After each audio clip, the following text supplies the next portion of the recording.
হসপিটালে চলে আইলাম, তাই ছোট একটা ভিডিও বানাইলাম।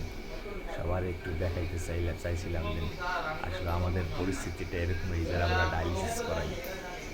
আল্লাহ জানে আমাদের পরিস্থিতি কোথায় যেয়ে ঠেকে। আমরা সবাই প্রস্তুত হইতেছি ডায়ালিসিসের জন্য, তাই ছোট একটা ভিডিও করলাম।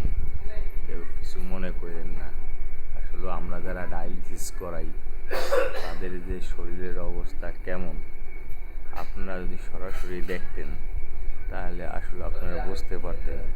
এইগুলো আমাদের ডায়ালিসিসের মেশিনগুলো, এই মেশিনগুলো দিয়ে আমাদের শরীরটা ডায়ালিসিস করা হয়।